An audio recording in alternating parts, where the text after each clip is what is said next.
Hi guys, I'm back with another video. So today continues my college advice series. For the past couple of days here, I've been giving you guys college advice and I've been getting a good response, so I'm going to continue talking about college related topics. So today's topic is going to be all about midterms, tests, and exams and everything that you need to know about that. Exams and midterms are an extremely important part of college because number one, they make up an extremely huge part of your grade, and two, they are a lot different than high school tests. I remember taking my first chemistry exam in college and I thought it was just going to be like in high school where you have the Scantron and then you have the test, and it's set up kind of like the same, but you're in a lecture and you have to show your student ID and you have to do all these different little things in order to take these tests, and you have to make sure you're present on test day. It's just a lot different. So I studied really hard for my chemistry exam, the first one. I stayed up, I made flashcards, everything, and I still did not do good on the test. I still failed the test and I just couldn't understand why I didn't do good after I studied so hard. So with taking tests and exams in college, I started to realize some tips and some ways to get around and do well with the test, and just certain things about the test that I should have known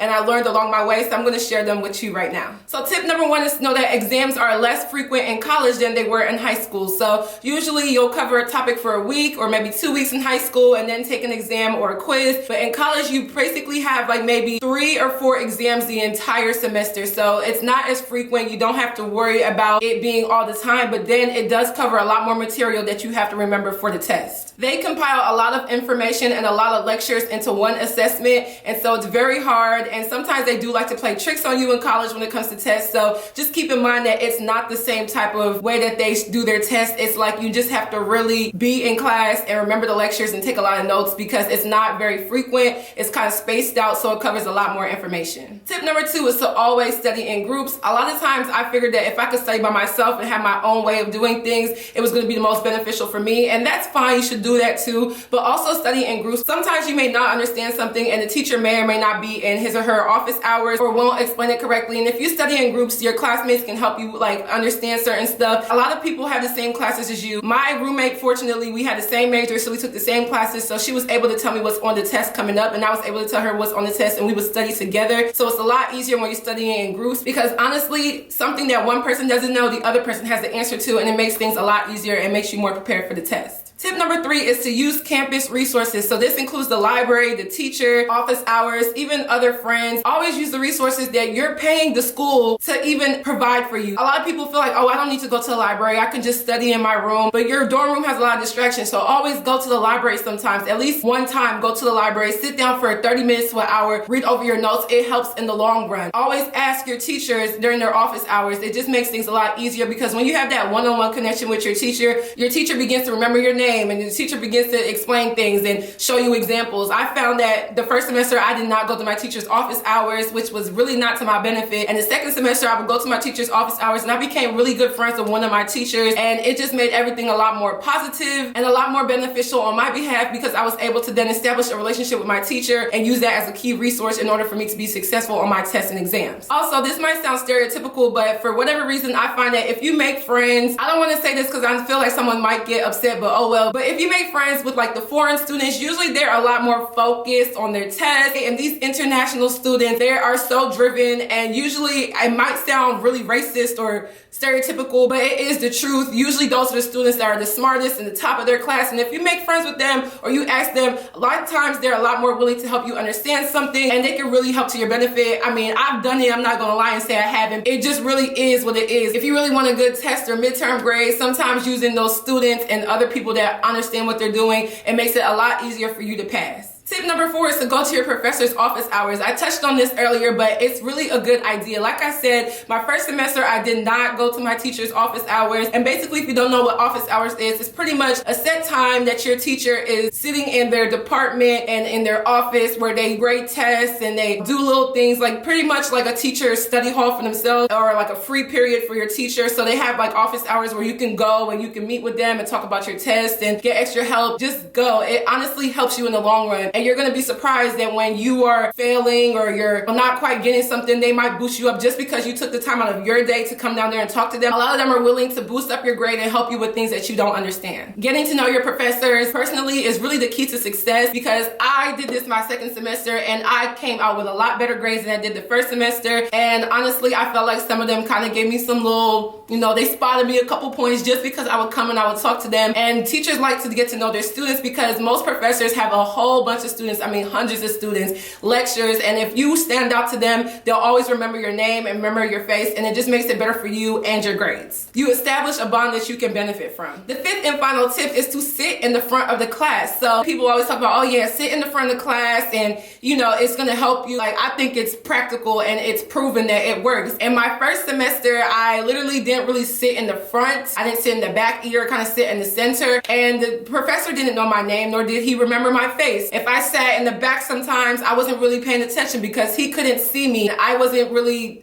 seeing up and close front the examples on the board or whatever it was. But my second semester, I sat in the front of my class almost all the time, especially math class, because I had struggled with math, and I ended up passing. I ended up seeing exactly what the teacher could do. The teacher looks at you every day, they'll call on you, whatever it is. And some people might be shy and not want to do that, but honestly, it's for your own benefit to pass these midterms and these tests and all of this stuff. This stuff is really hard, these types of quizzes, these tests. It's very different than high school. And I honestly came from a high school where the curriculum was very, very, very rough. The course load was a lot. It was very heavy. A lot of the kids in my school were very, very smart just because that's what we grew up in. I went to a very good high school. Some of the kids in my school went to Ivy League schools. So I thought that I was really prepared to go to college. And I'm like, oh, this is just going to be so easy for me because I already came from a good high school. Whether you come from a great high school or a poor high school, it's just a different dynamic when it comes to taking these midterms and these tests. So that is it for midterms and tests. Basically what I'm trying to say is that the tests and the midterms are a lot different in college than they are in high school. You need to find a way to work around everything and figure out what best works for you, whether that may be studying a lot more, using the resources, talking with your teachers. You need to utilize everything that is offered at the college. Reminder, you are paying so much money to go to this school that you might as well get your money's worth and use all the resources that you can. These test grades are always going to be on your transcript, and then when you go to apply for jobs, it's always going to be on there. So doing well on the midterms and tests is the key. Those are the grades that people look at. Those are the grades that employers are going to see when they want to hire you, and it's just beneficial for you to do well. So that is it for this video. I hope you guys enjoyed this video and I hope it was helpful. Don't forget to follow me on Snapchat